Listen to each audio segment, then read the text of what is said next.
توشہ خانہ کیس میں نااہلی کا یہ معاملہ ہے۔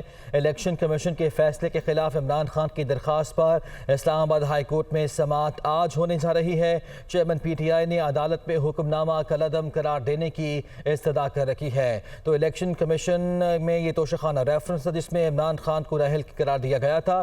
اسلام آباد ہائی کورٹ میں یہ فیصلہ چیلنج کیا تھا اور آج اس اہم کیس میں سماعت ہونے جا رہی ہے۔ عمران خان کی جانب سے یہ حکم نامہ کالعدم قرار دینے کی استدعا کی گئی ہے۔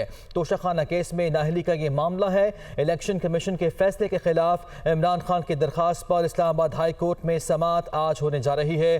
چیئرمین پی ٹی آئی نے عدالت میں یہ حکم نامہ کالعدم قرار دینے کی استدعا کر رکھی ہے۔ عمران خان پر الزامات جو تھے وہ ثابت ہوئے توشہ خانہ ریفرنس میں، اور سابق وزیر اعظم عمران خان کو نااہل قرار دیا گیا تھا الیکشن کمیشن کی جانب سے متفقہ فیصلے میں، اور اب یہ فیصلہ عمران خان کی جانب سے چیلنج کیا گیا ہے۔ اسلام آباد ہائی کورٹ میں اس اہم معاملے پر آج سماعت ہونے جا رہی ہے۔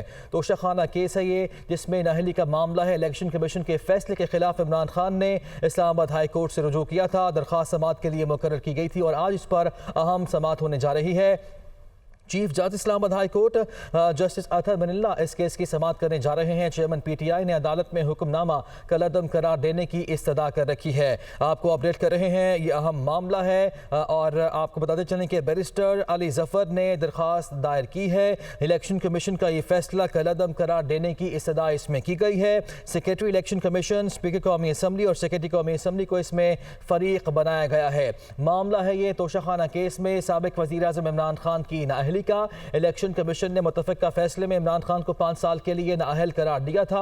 الیکشن کمیشن کے فیصلے کے خلاف عمران خان کی جانب سے عدالت سے رجوع کا یہ فیصلہ کیا گیا تھا اور اسلام آباد ہائی کورٹ میں درخواست سماعت کے لیے مقرر کی گئی ہے اور آج اس پر باقاعدہ سماعت کا آغاز ہونے جا رہا ہے۔ چیف جسٹس اسلام آباد ہائی کورٹ جسٹس اطہر بن اللہ اس کی سماعت کریں گے اور چیئرمین پی ٹی آئی نے عدالت میں حکم نامہ کالعدم قرار دینے کی استدعا کر رکھی ہے۔ تحریک انصاف کے جو رہنما ہیں، تحریک انصاف کے جو امیدوار ہیں، وہ خاص پر امید ہے کہ یہ عدالت سے فیصلہ ان کے حق میں آئے گا۔ البتہ بیرسٹر علی ظفر کی جانب سے یہ درخواست ان کی وساطت سے دائر کی گئی ہے اسلام آباد ہائی کورٹ میں۔ الیکشن کمیشن کا فیصلہ کالعدم قرار دینے کی استدعا کر رکھی ہے اس درخواست میں، اور اس درخواست میں سیکریٹری الیکشن کمیشن، قومی اسمبلی کے اسپیکر اور سیکریٹری کو بھی اس میں فریق بنایا گیا ہے۔ Chairman P T I Imran Khan کی نااہلی کا یہ فیصلہ تھا جو کہ الیکشن کمیشن کی جانب سے جاری کیا گیا تھا۔ توشہ خانہ کیس میں نااہل کیا گیا تھا سابق وزیر اعظم عمران خان کو۔ الیکشن کمیشن کی جانب سے جو یہ فیصلہ تھا، اب اس فیصلے کو اسلام آباد ہائی کورٹ میں چیلنج کیا تھا۔ پہلے ہی دن یہ اعلان کر دیا گیا تھا تحریک انصاف کی جانب سے، اور آج اس اہم کیس پر سماعت ہونے جا رہی ہے اسلام آباد ہائی کورٹ میں۔ چیئرمین پی ٹی آئی نے عدالت میں یہ حکم نامہ کالعدم قرار دینے کی استدعا کر رکھی ہے۔